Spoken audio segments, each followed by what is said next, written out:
Good day, everybody. We should be angrier. We should be more upset about what is going on.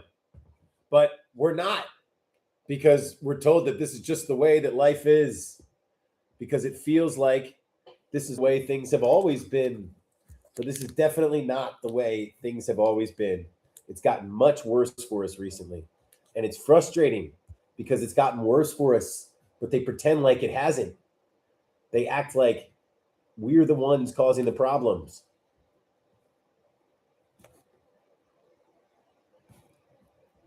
And there's not 1,000 different issues going on in our country. There's one single issue.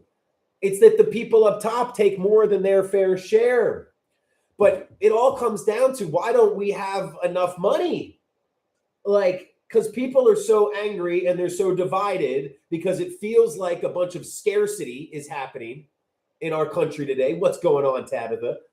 And it's just so frustrating because that scarcity is what creates the competition. And because we're all competing for what looks like there's not enough, we are at each other's throats. We're not more divided. We're not more different. The people up top took more than their fair share. And because we see that there's not enough, we get more competitive. Because when there's 9 of us and there's 5 slices of bread on the table, we start looking around, right? So it's not that things have gotten so much different. It's just that 1% of people have taken more and more of the wealth from our country. And what we like to say about it is this. So we'll talk about what we're going to do about it in just a second. But I like to say like this. We got to spend a little while talking about the disease. Because unless we all agree on what the disease is, we're all going to march towards a different cure, right? That's really the problem. If some of us think it's an earache and some of us think it's a backache and some of us think it's a knee problem, we're all going to take different steps to try to solve it, different steps to try to cure it. But if we all agree that the disease is the same thing, then we can all work towards that solution together. And just staying on the doctor analogy real quick, so many times people get burnt out and frustrated and upset because they find out that they've got this chronic diagnosis, right? They're like, oh shit, the doctor just said I have a heart disease. I better go fix it right now. But they didn't wait to listen to the doctor to hear what the cure is. So when we start going forward, we do all that we can and we try so hard, and then we get a little burnt out because we don't see it actually being effective. So that's where, as we move forward, so we will be getting to what we do. Give me 5 or 6 minutes here. If you are in a rush, hop back, because we're going to talk about the structures that got us in this situation. And then once we kind of have a clearer understanding of that, then we can walk forward to how we get out of it. Because essentially what's happened is the economy has been completely taken over. Corporations control everything. Just 3 companies, BlackRock, Vanguard, and State Street, are the top shareholders in over 85% of corporations on the S&P 500. And it's basically a giant company town, right? So no matter where you work, you're still working for the same people. You're still working for the same couple of people up top who are trying to stifle competition. Now, why is it that they don't want competition, right? Because in the past, when corporations started treating us poorly, what would we do? We would walk our butts out the door and go to the local mom and pop shop. So corporations were like, shit, we are really sick of our customers being able to walk out of our store and being able to go get their stuff from somewhere else. What if we were the only place in town that they could get their groceries from? What if we were the only place in town that they could bank with, that they could get their health care from? And slowly corporations figured out that they didn't have to stop, they didn't have to keep making money, or they didn't just keep spending money trying to get us to come to their store if there's no other store to go to, right? And that's where there are no more mom and pop shops, not just because of the free market, but because the corporations figured out if they had no competition, there's no reason for them to have to pay higher wages. because there's no reason that somebody has to walk out the door. And this is part of why it's so confusing, is they try to make it look like it's all the free market, right? They try to make it look like it's all supply and demand. And they control the media. They control the narrative. So no matter what it is that we are discussing, they come in with their talking points. And this is what's crazy, though. We're the ones spreading those talking points. That's what's always so crazy to me, is somebody is always standing up for the same boss that they say that they hate. We've all had that boss where we got there early, we stayed late, we ran the company basically the whole time. Yet when we go and ask for a raise, they don't give it to us. But we have been the ones creating the value, right? We've been the ones actually making the money for the company. But once again, because the narrative and the media tells us that no, the people showing up every day and running the factory, they don't create the value. You ride on the backs of billionaires. Without billionaires, there would be nothing.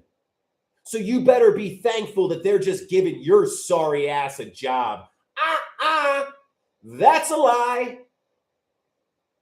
Because they could own 10 factories, but unless you have 1,000 workers at each of those factories, you ain't producing shit.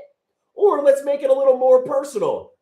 You could be flying to space and wanting to have 1 million packages delivered, but you're not the one delivering all those packages, right? You rely on those 10,000, 100,000 drivers to make your money. You want me to bring it in a little more closer to home? I am an employer with 30 employees. I am talking to you right now because my team is getting shit done.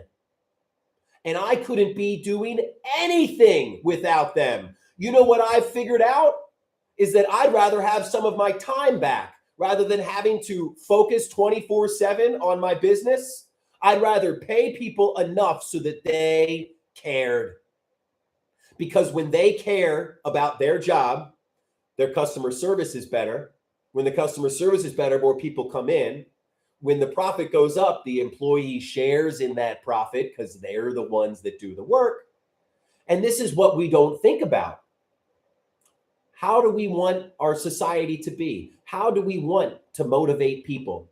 Because to me, there's two ways to motivate people. You give them what they need, and then they're happy and they move forward, or you take away what they need and they have to work for it, right?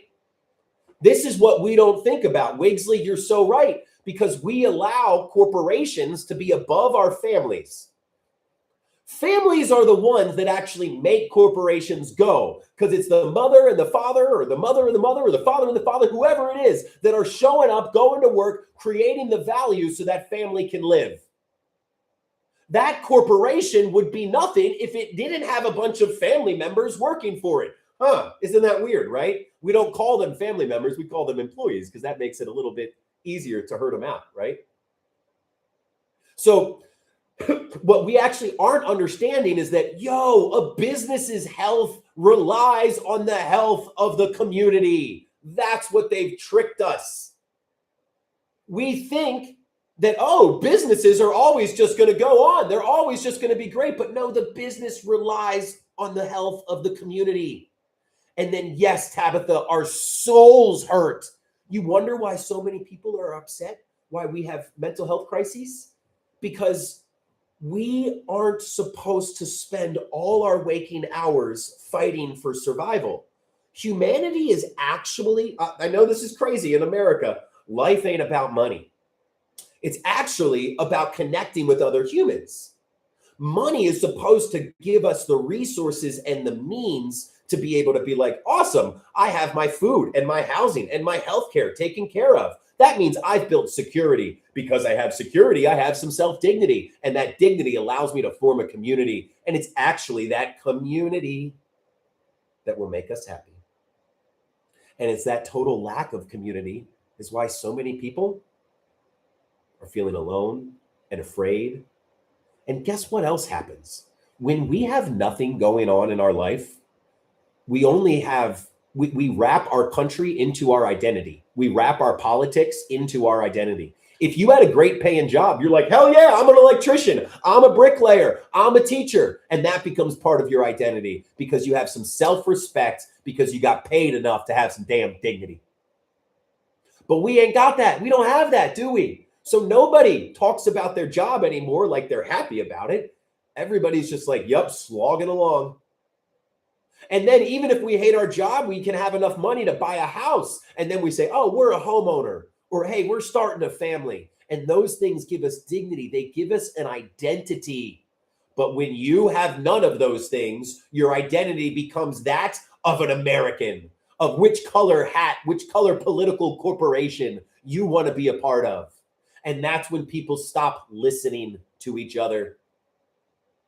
Because it's not about actually solving the problem. Have you ever noticed that when we bring this stuff, people get upset?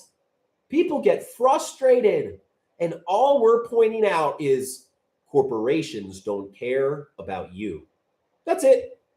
And I'd love to see a lot of people understand, like, go against that. Corporations don't care about you. Our system is actually set up so that corporations are more important than your family, than your community. That community that actually cares about the people in it, we for some reason lift up an organization that is incentivized to not care about the people. It's crazy. You could have somebody working at your corporation for 40 or 50 years, but because you can hire their job at a lower price from a fresh college grad, it doesn't matter that they have been a fabric of your culture for decades. Get rid of them. It's all about money, right? Absolutely, Tabitha. It's so crazy. But because they have it set up, that you were talking about it earlier, how we all are individualistic from birth. And the way that I say it is it's not even the individualism. They have simply tricked us that life is all about competition because it feels that way, because the law of the jungle is about competition. So when we are born and we see some people having a little bit more and some people having a little bit less, we think it's about competition because that's the law of the jungle. That's what we see with the animals. That's just the way life is. How many times have we freaking heard that? Well, that's just the way life is. You'll understand when you're older. No. Life doesn't have to be about suffering, because that then takes me to my next point. Where the hell did we get this idea? Well, I think I know. Probably from the billionaires that are controlling all the narrative, that if people have the things they need to live, they are less productive. Oh, if somebody has food, they'll just never work again. Yo, you're telling on yourself there, right? Oh, if somebody has housing, they'll never work again. Why would they come to your job? I don't know, because humans want to be productive. We want to serve other people. We want to create a better world for our children, for our community, all this kind of stuff. Because there's a problem and people should be angrier. And just because people don't see the problem doesn't mean I'm not going to start speaking about it. And just because you don't see the problem doesn't mean there's a problem. We all only have an understanding that goes as deep as our experiences and our environment. So you had different experiences and a different environment than I had that led you to come to a different conclusion. But if you're able to look at the data and the statistics that say 80, 85, 90% of Americans don't have enough savings, yet they're also working full time, you can stick your head in the sand and be like, I'm not going to think about that, which has caused the problem that we've gotten here in the first place. Or you could say, dang, I'm going to think about a little bit. Why is it that somebody working 40 hours a week isn't able to make ends meet? And even more, why were my parents able to work 40 hours a week and easily make ends meet? Why were my grandparents able to have one person work 40 hours a week and easily make ends meet? Because you've told me this is the way life has always been. But I can look back as quickly as one generation or two generations ago and show you that life was wildly different. And it's not about politicians. This is where I get sick of it, because this is where we start pointing fingers, right? Well, who did it? What's causing the problem? What's going on? Let's point some fingers. This has been happening for 40 or 50 years, longer than that, if you want to go back farther. But the modern version of it, 40 or 50 years. And we're not going to point to one person, one side, one cohort, one entity, one generation that caused us. It was all of us.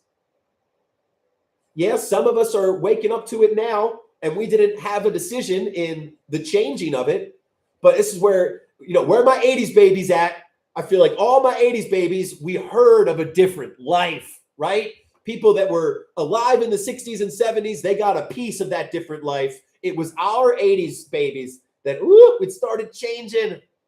Man, I remember in the 90s, it was like, yeah, Walmart's great, but I kind of miss that local general store. I remember my grandparents talking about like, oh, we would go down to the local farmer's market and there was actually goddamn farmers there. Because here's what we forget, because all of us most people don't want this system. Most people don't want this shit. It's just we're born into it. And we don't have any other alternative right now. So if we can create an alternative, I don't think people want this shit. I just think that they have never seen a world where corporations didn't control everything. So we just kind of go on the same habit. And if they can get the majority of us not opening our eyes and just kind of following our habits, then we don't think about it, right? Or it's not even that. We're all freaking treading water. Let's be honest. We are all sitting there treading water, doing a little doggy paddle. I know I look ridiculous, but that's what it is. And when you're treading water, you don't have a lot of time to think about how you got there. That's like my favorite analogy because it's so true. Because we're working 40 hours a week. We have no time, energy, or to think about it. And artistic insanity, you are spot on. Artistic, let's drop some me's in the chat. Drop a me in the chat if you were told this, because we were all told this. Oh, artistical insanity, just work hard and go to school. Keep your head down. Bust your ass at a company for a couple years. And once you bust your ass at that company for a couple years, they'll reward you. You'll get security, right? I really say the biggest difference in the, kind of pre-80s babies and the 80s babies are we know for a fact, because we've lived in this world our whole lives, that working hard does not mean you'll get ahead. In fact, a lot of times working hard for the company demands a little bit higher salary. And if you've got a little bit higher salary, they are trying to give you the axe sooner than later, because it's not about rewarding your successful employees. That is what has made me successful and has brought me down the path of understanding is, dang, I freaking love my good employees. I want them to work for us for the next 50 years. Why is it that corporations don't seem to reward their good employees? Oh, because we're not customers because we don't have a choice. We're consumers because we're dependent on them. Most Americans have to buy their groceries from a freaking corporate grocery store.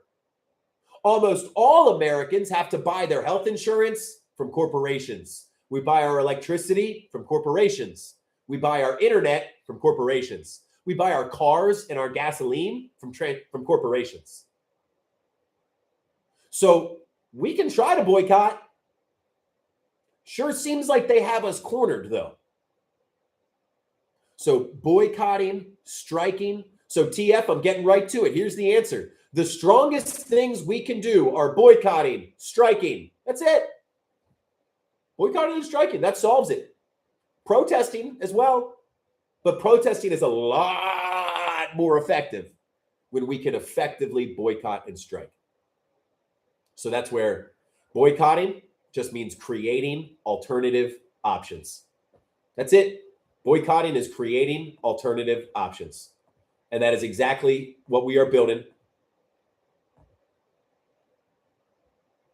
Because what we need to try to do is build this momentum circle.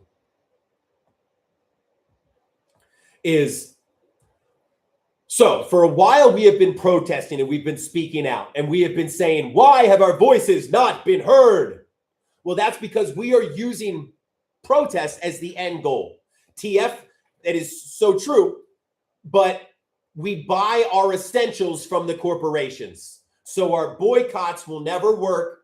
Our protests will never work as long as we go and remain dependent on the same people we're protesting against. So this begins with mass actions. So that's speaking out, getting the word out there that we are pissed and we're ready to make a change. But we've seen a lot of mass actions and that change has not happened yet. So how do we actually get them to listen to us? Because we are speaking out, but it doesn't feel like we have the leverage to make our voices heard. How can we build the leverage to make our voices heard? I didn't ignore you, Sauce. I am very focused. I talk quickly, so no hard feelings meant. But what we have to understand is that right now we cannot boycott effectively without local and non-corporate alternatives, right? We cannot strike effectively at all without people having more financial independence. So this is what we're building.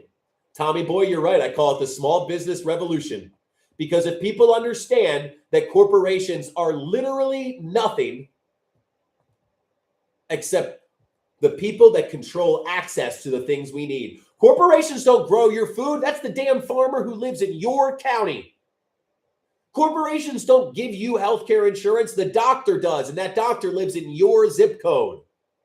All corporations do is control access to the things that we need. So TF, this is where I'm glad you say that. Protesting, not the most important thing you can do. Building a new system, not even the most important thing you can do. The most important thing you can do is speaking out. And if you're already here on TikTok, you can do that. Because speaking out enables everything else. This is what we've been talking about so long, is that speaking out, breaking the silence is the first step. Breaking the silence. Because everybody feels this pressure. Everybody feels that we're on the god-dang hamster wheel, right? That we're stuck in the mud, that we're treading water. And it's like, oh, what can I do? What can I do? And TF, that's exactly what we're doing with our Discord. We are building a place where you can come right in and you can say, hey, I'm not able to do this. I'm not able to do this, but I can do this. And we'll go, sweet. Here's the decision tree. Do you want to do something now, long-term, short-term? Do you want to apply pressure on the current system? Do you want to build community and create a new system? And not only will you be doing that in your area, you'll have people in your state that are also participating in the same actions. And here's where it gets really fun. It's not just your state. You are connecting with people across the country that are also doing the same thing. So yeah, you going to your local chamber of commerce maybe might not do so much. But if you know that there are 50 other cities across the country where people like you are going to your chamber of commerce, you understand that that's how things change. You might feel like, well, I'm just creating a community garden, or I'm just creating a food buying group in my area. And that's really not going to change too much. But what if you knew that people all across the country were creating food buying groups? And that what we're creating is we're showing people that corporations are just middlemen.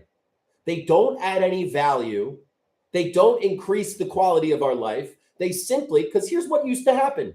We used to go and shop at the farmers markets. We would go to farmers, but we'd have to go to 7, 8, 9 different farmers to find everything that we needed. And even then, we didn't get it all. So corporations were like, hey, would you all be cool if we bought up all the food and put it in a central location? We can call that central location a grocery store, and you all can come buy it there. And we're like, yeah, that's great. Just don't screw us over. And the person that started that corporation, they have been a fabric of the community for decades. So they don't screw us over. But then they sell it to their kids. And their kids don't want to run the local grocery store. So they sell it to private equity. And private equity could care less about you. So private equity understands that, oh, shoot, we control this town's food supply, and our whole goal is about us making money. So let's take access to their food, and then we can charge them whatever they want. TF, and that's fine. So we all have got to understand there's going to be all different kinds, right? Is people are not going to see a problem. People are going to see a problem but think it's individual issue. And then here's the big thing that makes me sad, is that people see how far gone we are, that the economy has been completely overtaken, that the media works for profit instead of for people, and that politics don't work for us either. We just give up hope, right? So we see so many people giving up hope. And it feels like between the people that claim there's no problem whatsoever, the small, very vocal minority that claim there's no problem whatsoever, and then the people who see the problem but give up hope, feels like there's no way forward, right? But that's where I think we all know we are at this inflection point right now, where the collective conscious is boiling. And it's not that, I've been saying this a long time, I don't think our democracy is broken because people are asleep. I think enough people are awake, or at least apathetically sitting out, because they're ready for something better to come along. This is what we are missing. It's not just about saying, this is bad, this is bad, this is bad. We need to goddamn build what is good. It's literally telling people, hey, the house is on fire, the house is on fire, the house is on fire. But we can't just tell them the house is on fire without showing where the escape route is. Or even better, if we can start building the foundation of the next home, right? That's what it is. Start building the foundation of the next home. So Tovary, there are always going to be people that make personal decisions that you don't agree with. But you are reading that people are putting themselves into debt by the very same media that is owned by the billionaires that are trying to underpay the very same people that are going into debt. And to partly push back against you, what is really happening is that the cost of living in America is actually near the average salary. So the average salary in America is $63,000. You take that monthly after taxes, and it's about $4,800 a month, maybe even a little bit less. But then if you look at the graph of these are the monthly expenses for people, and these are what they're getting paid, this is what's happening. So of course they're going into debt, because they're working 40 hours a week and still don't have enough. Well, Truckers Unite, it's not anything. I appreciate that. But everybody's doing this. Everybody's feeling this. And this is why speaking out is the base of it all. Let me pull up my other picture that shows that speaking out is the base of it all. Because that's really what this is about, is showing people that whether you're speaking out, whether you're participating, or no matter where it is that you are working on, this is the way forward. So the whole base is speaking out. That's what everything else relies on. We need to speak out. And the more people that speak out, the more people will say, shit, I thought this was just me. Oh, wait, and there's something I can do about it? This is great. Because as soon as we break the silence, the next step is breaking the goddamn fear. And that's the fear of being the only one speaking out. That's the fear of being the only one standing up. And if we break the silence and we break the fear, well, we will be well on our way to breaking the goddamn system. Because all this is a crack in the dam. And the pressure that we all feel is we're getting pulled to that crack in the dam. because, man, things have not worked out for us for a long time. And this most recent election was corporations choosing between democracy and their profits. And they chose their freaking profits over us. Because we were about to give them a little slap on the wrist and say, hey, y'all have been screwing us over for a long time now. We'd like for this company, this economy to work for us for a little while instead of just against us. But corporations recognized that was coming, and they chose authoritarianism over losing a tiny bit of their profits. So essentially what this comes down to is that protests bring in people, but protesting alone will not fix the system that we depend on. Because even though we say we're going to protest for a week, what they do is they calculate, oh, well, how long can they actually stay for, right? How long can this actually happen for? And they'll be like, well, most people, it's about 2 days before they have to go back and buy food, right? It's exactly what it is. Well, IQ, I appreciate that because we're already building it. So it's not about anything. It would be insane to me to not have already be doing this before we talk about it. So, because that's where, and somebody said earlier, is what this really is about. This is a small business revolution. People need to understand that corporations do not really control anything except for access. They just control access to our food. They control access to our healthcare. They don't provide those things. So what we need to try to do then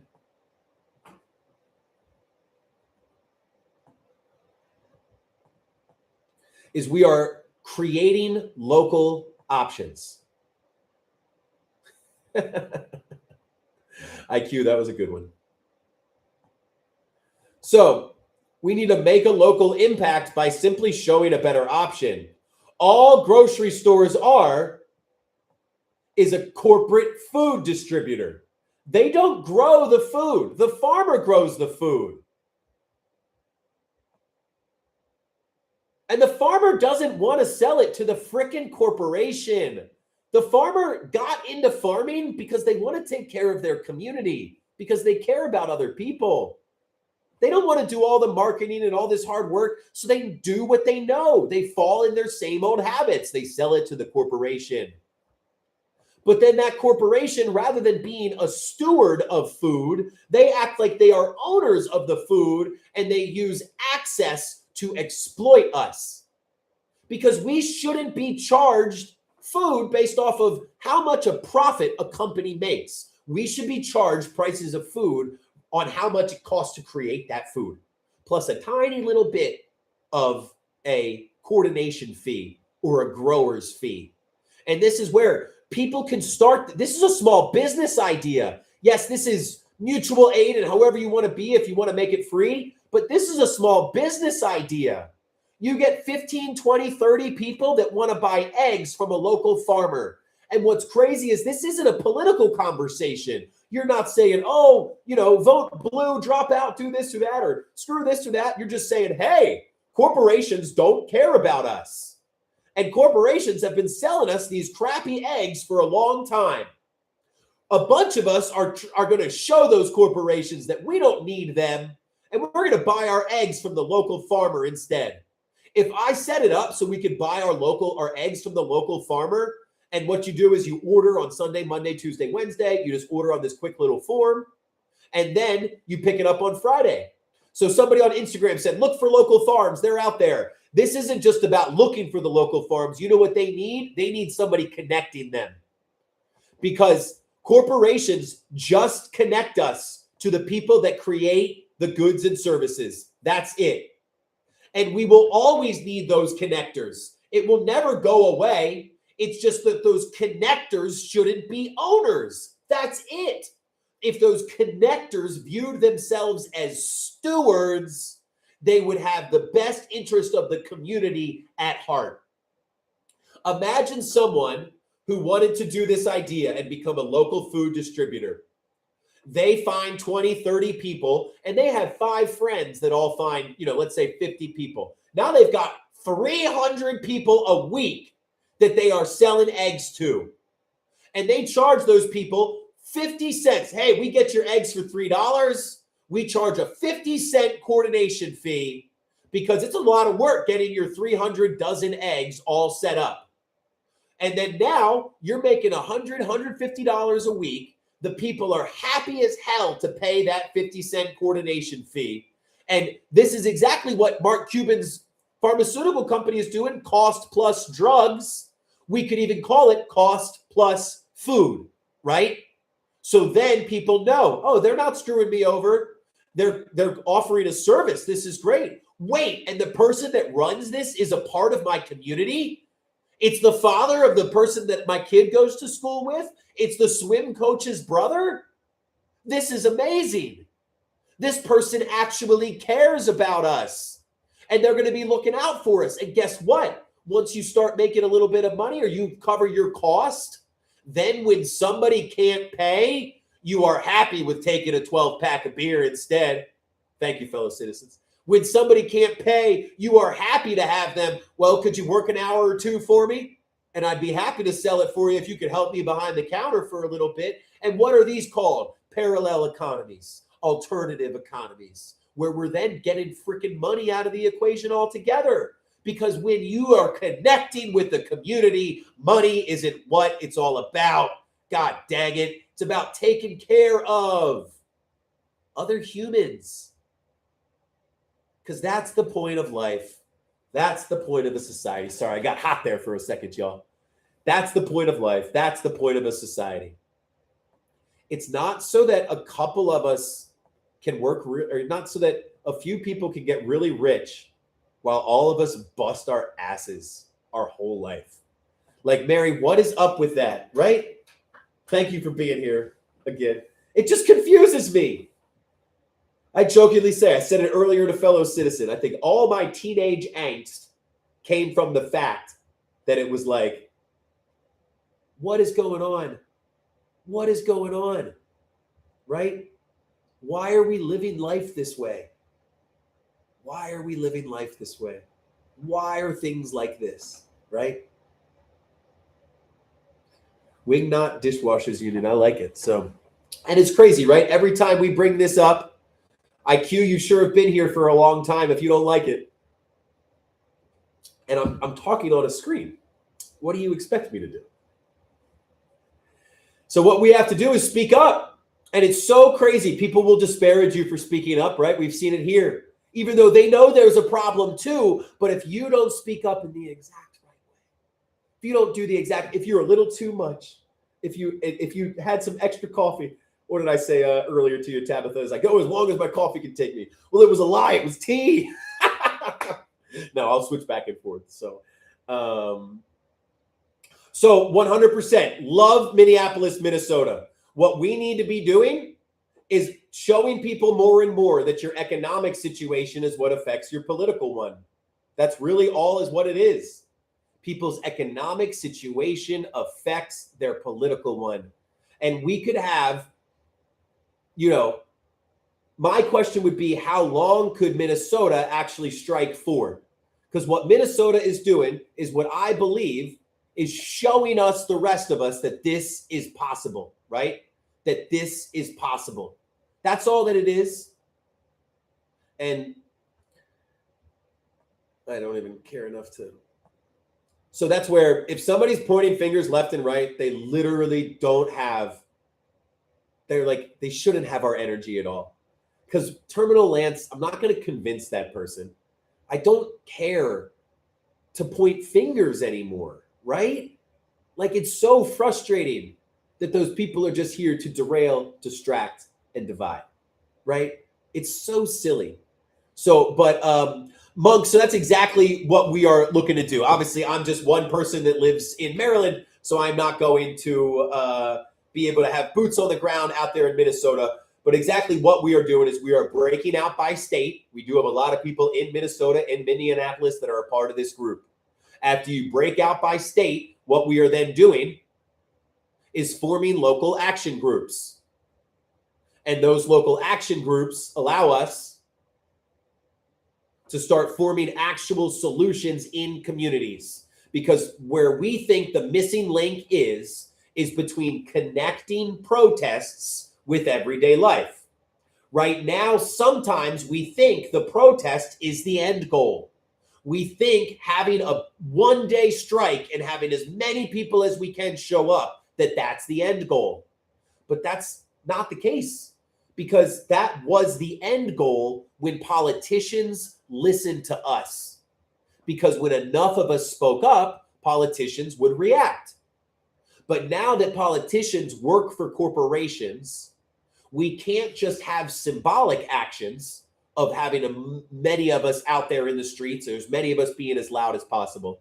We need to actually create real leverage. Now, protests are the very actual first step in creating real leverage. You need people in a community coming together and expressing their frustration, right? Because it's only once those people come together and express their frustration, good morning, Wild One, that they will start forming local groups. And those local groups, and now here we'll go back to the feedback loop, because mass actions are not the end goal. All mass actions do is help us form local groups. Golly, day, where does it keep going? Those mass actions help us form local groups. Those local groups help us stay connected.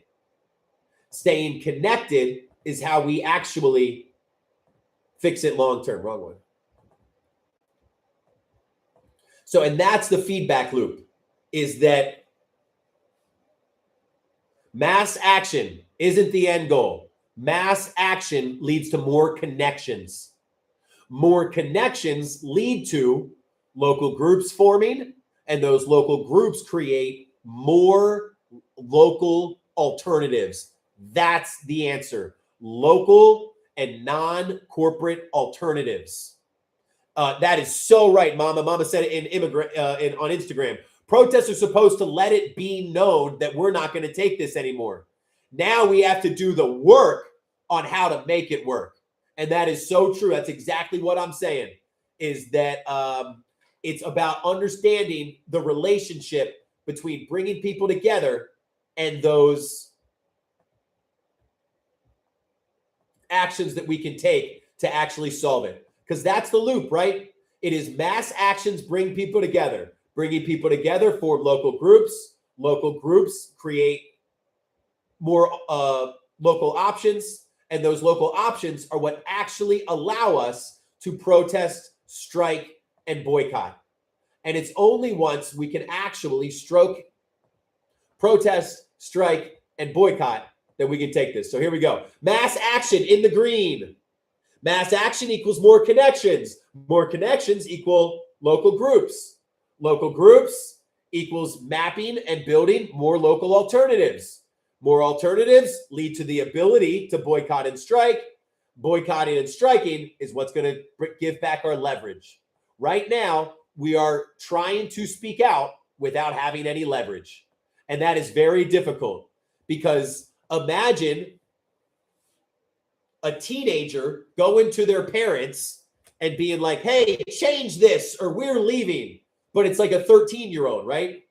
And so that 13-year-old has no leverage. Where are they going to go? What else are they going to do? So when they threaten their parents, you better give me pizza every night or we're leaving, right? Well, True, this is all the kind of stuff that we have in the Discord. The Discord link is in the bio. And what we do is we break out into groups. But what we are doing is we are breaking out into groups. You set up by state. After you break out by state, we form our local action groups. And those local action groups are where we start building the leverage and creating the connection. And we've got all kinds of visuals.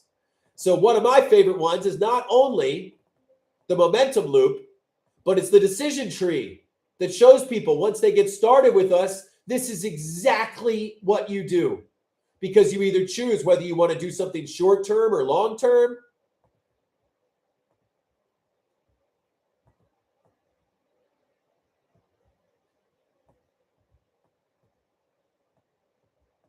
So this is how we turn local action into national leverage. It's hard to see right now, but we break out into groups. So we break out into local groups right there. First thing. Step one, join your local group. You pick how quickly you want to act. Do you want to start right now? Or do you want to build something long term? Because whether you're starting now, building long term, whether you are just speaking out or whether you are protesting every single weekend, they all cannot live without each other. They all support one another. So no matter what it is that we do, as long as we understand that the momentum loop is what drives everything we are doing, all actions support other actions, then it doesn't matter that things are happening in different areas, different states, different counties. We'll all be supporting the same goal of creating more local alternatives. Because what it all comes down to is understanding that without speaking out, nothing else can happen. Because what speaking out does, or at least this was my personal journey, I think that many people that I've talked to have followed it as well too. But what speaking out does is speaking out like shows that we're not the only one. And when we realize we're not the only one, we start actually understanding we can make a difference. So we change our personal decisions, right? We shop better, we work better. Tabitha, I don't know if you're still here, but you were talking about this earlier, that if you are still shopping at one of those corporations, we need to get you, thinking differently, because that is really what is causing a lot of the issues. But the problem is that corporations have made it that they are the cheapest, most efficient option in so many different ways. So rather than just saying, oh, let's boycott harder, well, let's also try to create local alternatives so it makes boycotting even easier. And that would be really incredible, is to have the ability to boycott and be more effective. So this is where this is coming from,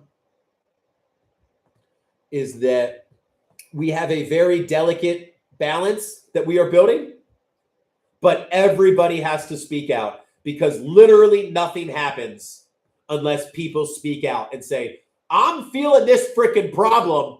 Are you feeling it too? Because right now it's like we're all walking around with the problem. I'd say it's like the rigged carnival game, right? We all are a little upset because we just walked up to the carnival game that we thought we were going to be really good at. And then we failed. And then the next person failed, and the next person failed, and the next person failed. And if everybody was quiet,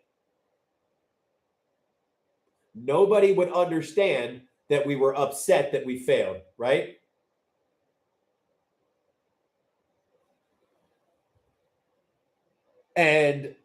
But if we start talking about it, we go, hold on, wait, I did everything I was supposed to. I followed all the rules. Why did I fail? Well, unless we speak up, we would never have that connection of understanding that, oh, it's not anything that I did. It's that the game is rigged. Unless you got the secret instructions, AKA have lots of money to try over and over again. Unless you got the secret instructions, it's almost impossible to win. Because if you just walk up and try one time, it is designed to reject you, designed to make you lose hope, designed to make you sad. And that's why we have to speak out, because once we speak out, only then will people start changing their personal choices.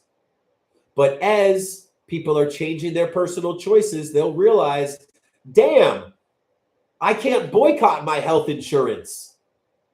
Or damn, the majority of people are paid the lowest wage possible. So they have to shop at the places that are the cheapest. And the places that are the cheapest are corporations. So corporations don't even have to innovate and be good at what they do. They simply have to control access. So that's what happens next, right? Is we start realizing that, oh, shoot, no matter how many of us change our personal choices, they'll always have control over us because they control our food supply, because they control our health care. You want to hear something scary that I think about? What if we have 100 million people protest, but then the 4 pharmacy companies that make all of our medicine say the people that are protesting are not allowed to buy their prescriptions from us? Oh, you need insulin from us? Too bad. You were protesting, and it's our private property. Right? It is our private property. Larry, do you mean break out of the system, break out into groups, break out as a pop international pop superstar?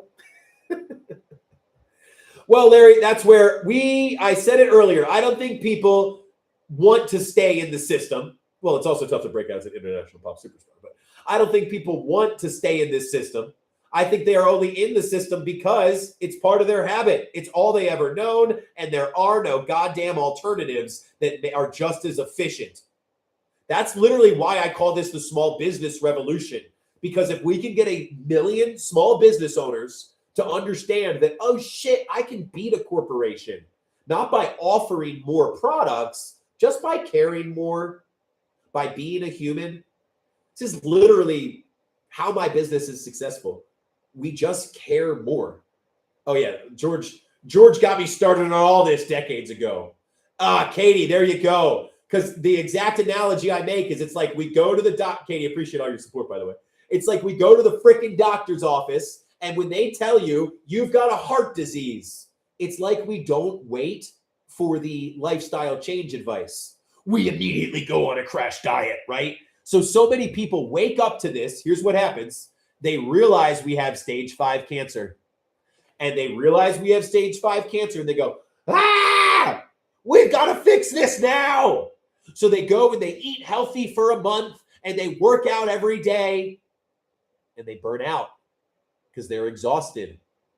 Because although they're doing the right thing, they forgot the most important thing, that our first steps have to be small steps together. You can't fix something overnight that took you 40 years to get there. And especially if by working so hard is going to burn yourself out, that's actually one of the tools that I believe the people in charge use, is that they know that the few people that do see this, that don't lose hope and want to build for something more, often don't coordinate, so therefore burn themselves out. Sorry for all the analogies, but the other analogy is it's like we're building a road, and we all know we need to build this highway. We all know this highway has to get built, not just for us, but for our freaking children too. But anytime something happens, rather than having a planning and coordinating meeting and then going to build the highway, it's like we all just throw on our hard hats, grab our pickaxes, and just start breaking up the current road, and then start trying to build this other road without talking to the other people. Well, where are you building yours? Where am I building mine? Where are we trying to get to at the end? Let's work our way backwards, right? So, Larry, that's where we are. I am glad that you're here, Larry, because you seem to be a very intelligent individual, and a lot of what you are asking I just went over, but I would love to do it in a quick condensed version for you as well. So what we are doing is we are building the community that we need to build back that trust, because essentially we are so distrusting because we do not have enough. There is artificial scarcity, not because there isn't enough, because the people up top have taken more than their fair share. 1% of people have as much as 90% of us. And if we break that down into loaves of bread, if we made the American economy 10 people that needed to make 10 loaves of bread to survive, well, the 1% having as much as 90% of us, that's one freaking person taking 5 loaves for themselves. And then the other 9 people only have 5 loaves left.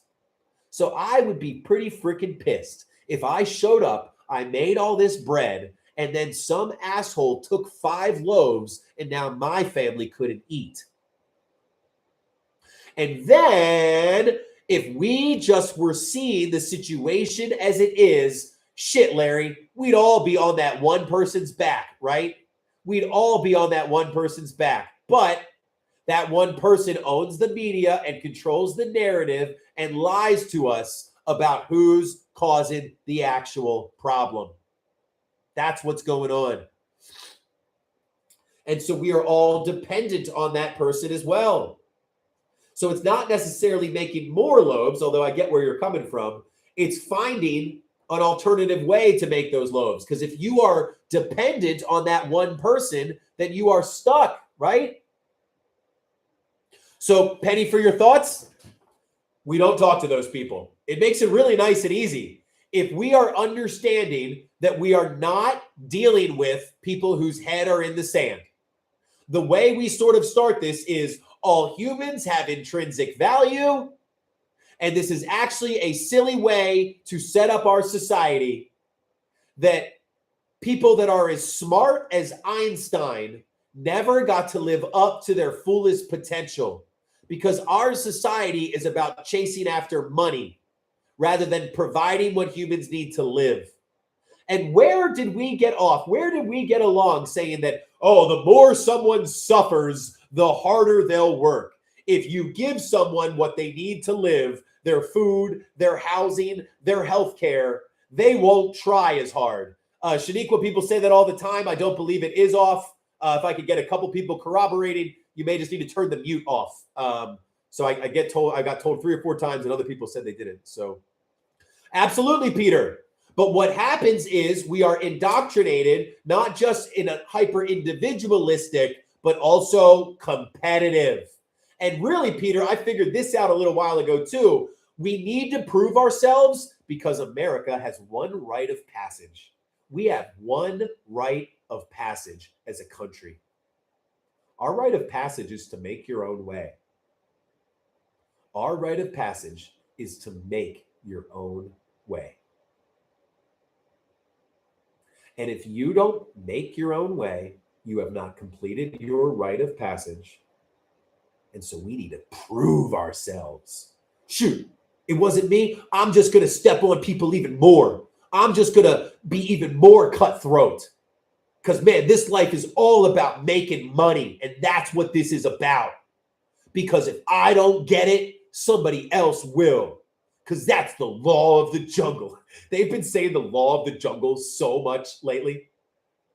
And what they are trying to do is reinforce that life is competitive. Life is competitive.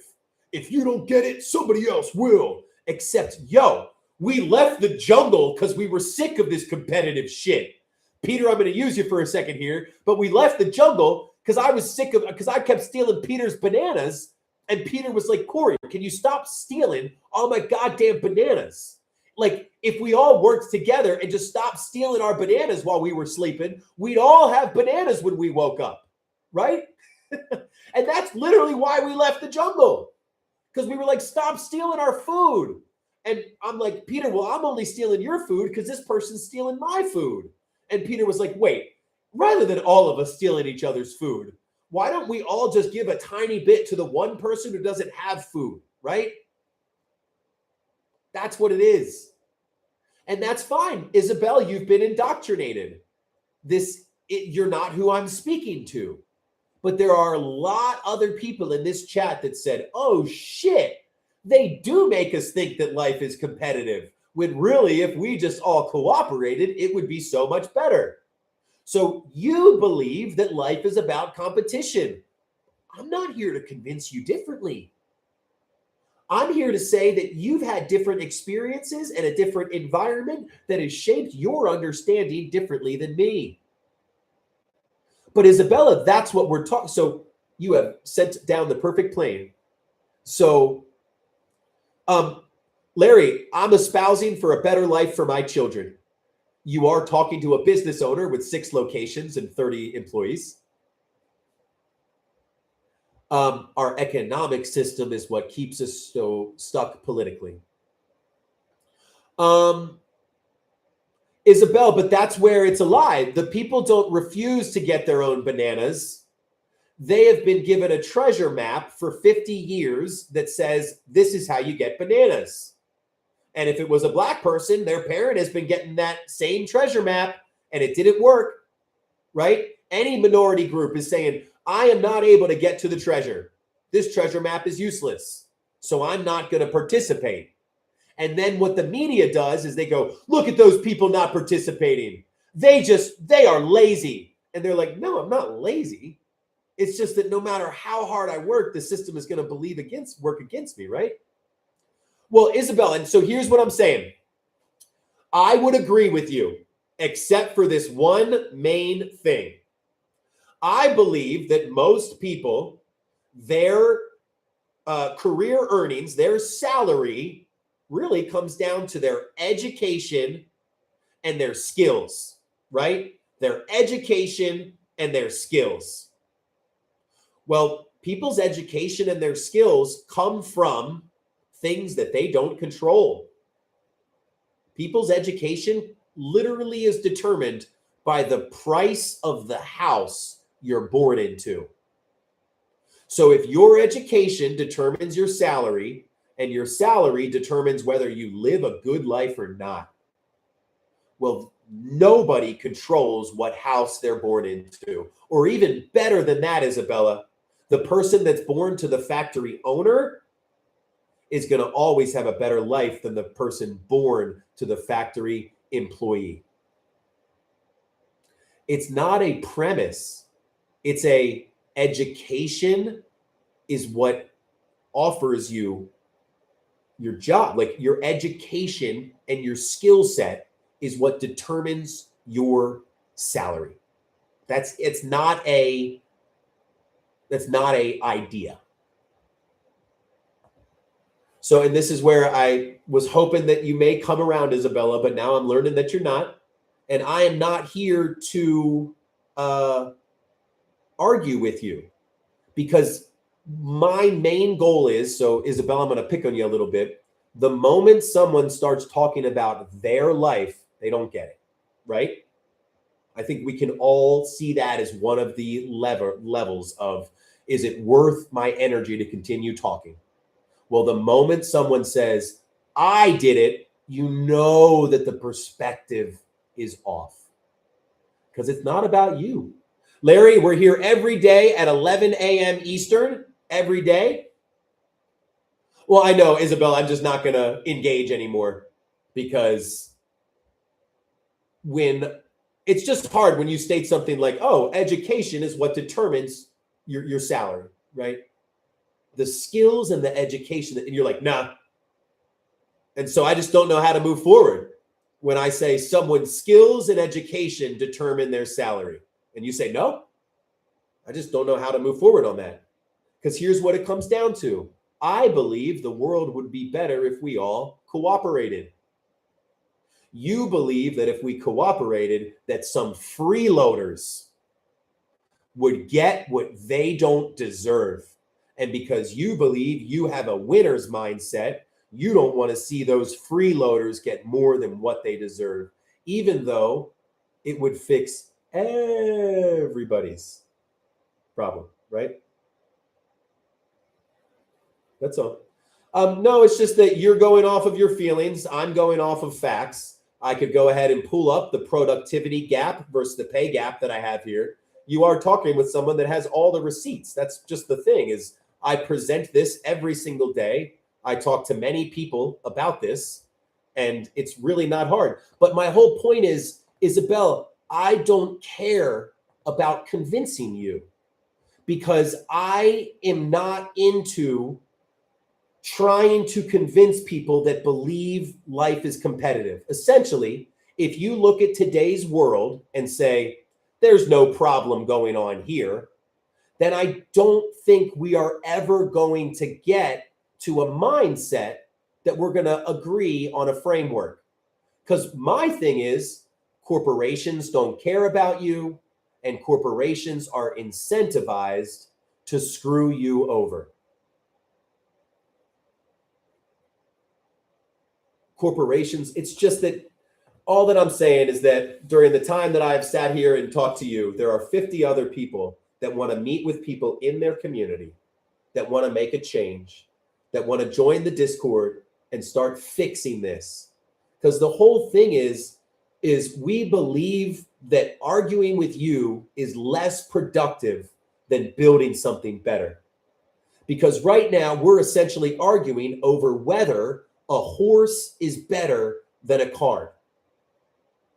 There we go. So Nick, and that's where Isabel, I will never talk with somebody who believes we're just playing the cards we're dealt. Because you know who said that for 100 years? Frickin' religion. Frickin' people that have wanted to exploit others. Oh, I'm the king and you're the peasant. It will never change. You just should play the cards that you're dealt. Oh, don't speak back against what God has given you. You must rejoice in what he's given you, not look at others and what they're not. Versus like, yo, all humans are the same in the inside. We all sleep at night and we use the bathroom when we need to. So shouldn't all humans be able to have a baseline of happiness, right? So, and that's where Isabel, that's where you immediately come in with the insults and you get frustrated, even though I have never said anything beyond corporations are incentivized to screw over communities. And it's weird that we've set up our society so that we reward that, so that their stock price goes up when the corporation screws over a bunch of family. So, Horsel, you're not understanding what I'm saying, is that when cars were introduced in the market, people weren't given calls and convinced to switch from a horse to a car. The car fit their needs better, and regardless of that person's political affiliation, they said, oh, well, look at that. Because what we are trying to do now is we are talking about a potential, like a technology, like a car, right? But because people only have ever seen a world and infrastructure that was built for horses, when I start to talk like this, you know, I get told that you lose a lot, even though I'm sitting here because I have 35 employees running my 6 locations that allow me to spend time with my family. And because I don't pay them minimum wage, they actually are invested in the business. And because they get a bonus when they split profits with me, they are incentivized to grow the business.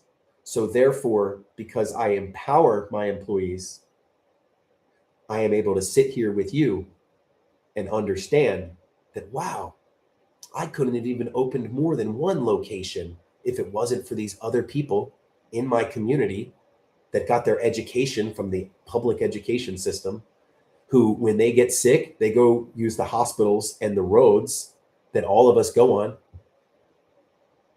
That's what it is. No, it's not, Merlin. Because people get so wrapped up. I literally explained how people use this as their identity. Isabel came in and declared herself a winner. And I was pointing about how that's identity. And then thinking that there are winners and losers versus people that have different life experiences and environments is somebody who comes from a competitive mindset. And if somebody's coming from a competitive mindset, you know what actually comes down to is they don't want the freeloaders to get more than what they think is fair. That's what it all comes down to. I've told this story before, and I'm sure I'll tell it again, but there is a professor that says, I used to offer all my students a 95% on their final exam. Every single year, 3 to 5 kids would say no. And when I asked them why, it wasn't because I thought I would get a higher grade. It wasn't because I didn't want to get something that I didn't work for. It was because somebody else in this class doesn't deserve that 95%. And I am not going to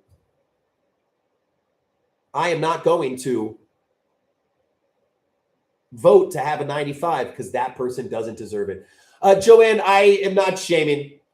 I do believe this is the mindset that keeps us back, is that it's, oh, but if everybody gets food, then some people will get more than what they deserve. That's what it is. And we have to understand that life is about being cooperative with people. And who are you to be the judge of what they deserve or not? But that's where it all comes down to. Life is competitive. And if they get what they don't deserve, right? So you asked what you could do more. So what we do is we join in the Discord. First off, I'm live every single day. So you can come hop in here, visit us here. Go follow us on YouTube. That's great. We're trying to grow that up. YouTube under the same name. And really, the Discord is where we break out into groups by state. Because what we need to do is start really speaking out and speaking out cohesively. Speaking out is the most important aspect because everyone can do that. But as we start speaking out, what we need to do more, right? We need to change our personal choices. But even just changing your personal choices isn't going to be enough because, as you said, billionaires have everything, right? And they create nothing. So this is a whole group of people that are speaking out, that are all changing their personal choices, but we're doing one thing extra. We're doing one thing more. Yeah, we're protesting and we're pressuring back, but we're understanding that the only way protesting matters is if we can boycott and strike. That's what it all comes down to, y'all. Boycotting, striking. We cannot strike unless more people have financial independence. We cannot have boycotts unless we have more local options. So now we go right back to the feedback loop, right? So this is why we need more protests, rallies, spreading the word, because the more time people can get connected locally, the more local connections they make. The more local connections they make, the more alternatives that they map and build. That's what this is about. Mapping and building local alternatives. Because when we've mapped and built local alternatives, our ability to boycott skyrockets. And if we're able to boycott, if we're able to have alternatives, then goddamn, a lot of us can strike too. And it's not that we need to completely decouple. People go, oh, you want to be Amish? No, I want to get our damn leverage back. I want to make it so that our voices are heard. And in order to do that, we need to decouple from the system enough to scare them, to show them, oh, God, these guys don't need us anymore. They don't need our bakery. They figured out a way to make their own bread. And now they're talking about striking, and they might actually need it. Because right now we're doing the calculations, and these people don't have to go back to work in 3 days. These people don't have to go pay their mortgage in 10 days. These people don't need our jobs as much as we thought. And that's what leverage is. Leverage is not needing them. Because if we controlled our food, or at least just like 20% of our food, or if we controlled our healthcare, not even all of it, just like 20% of our healthcare, or if we controlled where we got housing from, not even all of it, just like 20 or 30%, we'd have more leverage. And if we had leverage, they'd actually have to listen to us.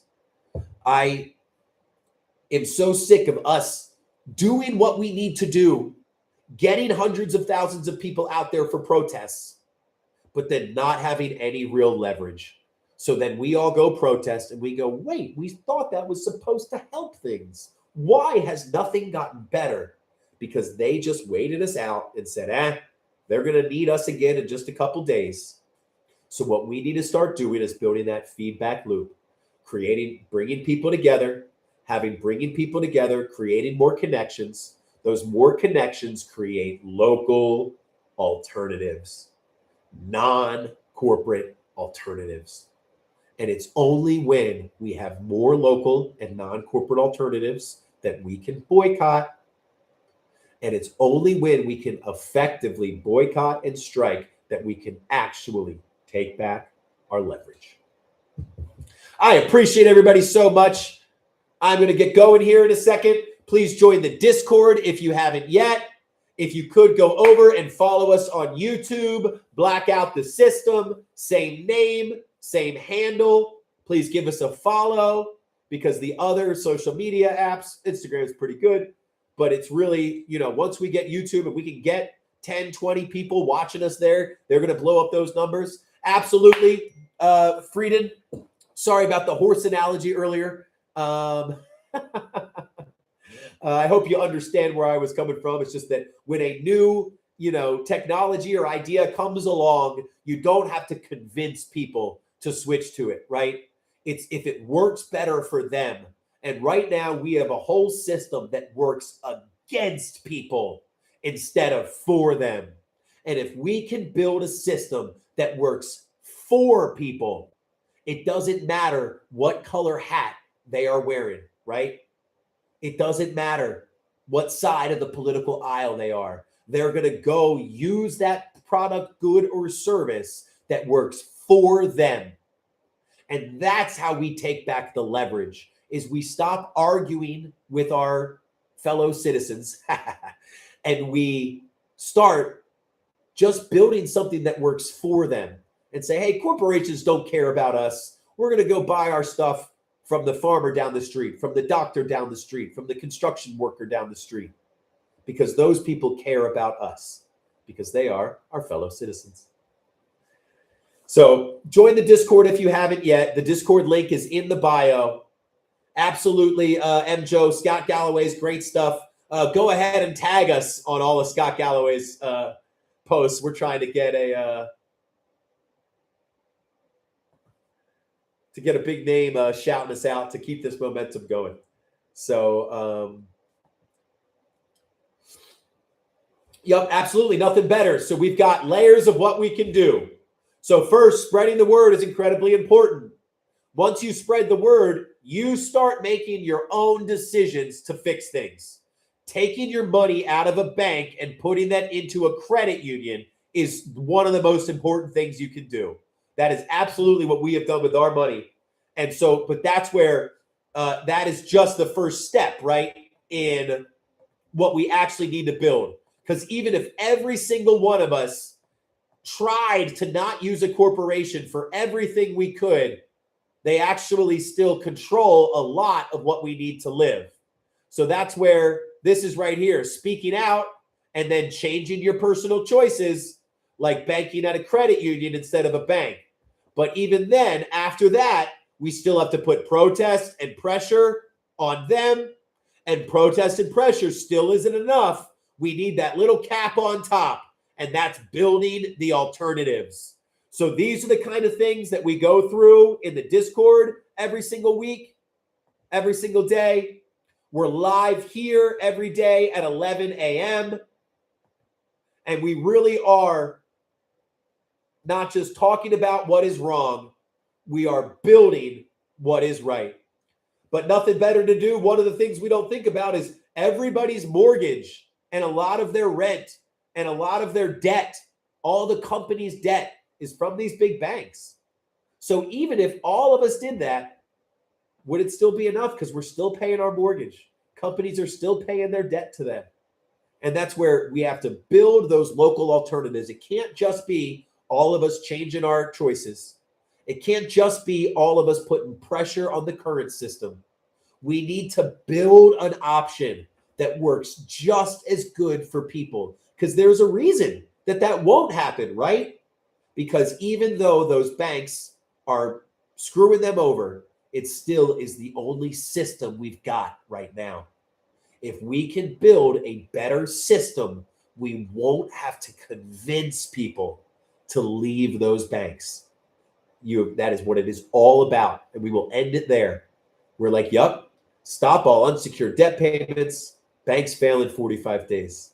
But how do you get people to do that? Not by convincing them. You're not going to call everybody up and be like, if only you do this, right? No. It's, hey, pull your money out of here, put it in mine. because it actually works for you, not against you. And then you won't have to convince them. They'll just be like, oh, yeah, this works a lot better. So, M. Joe, I believe you. I agree, but that just won't happen because right now, corporations control our entire political process. So we can protest, we can be as loud as we want, but politicians look up to the billionaires and go, what do we do, boss, billionaire boss? They don't look at us. They're like, hey, what can we do for you? They look at us as annoyances. So until we create more leverage, our call to break up the monopolies will never be heard because they don't have to listen to our voice. We need to create more leverage so we can force their hand. So we force them to hear us. And the only way we force them to hear us is by creating that leverage, by creating alternatives, and by creating those alternatives. Mike, I appreciate that. We're building a group in Discord. Go to the profile in TikTok, and click the link on the profile in Discord. Yeah, it won't be me. It's like the server in general. So, but Mike, yeah, would absolutely love to have you in. We have a bunch of, we break out by state. Those states have state facilitator teams that will welcome you in. Then each of those states have different groups. And we're kind of rearranging and building some things out. But essentially, we're forming local action groups to build those local alternatives to take back what we need.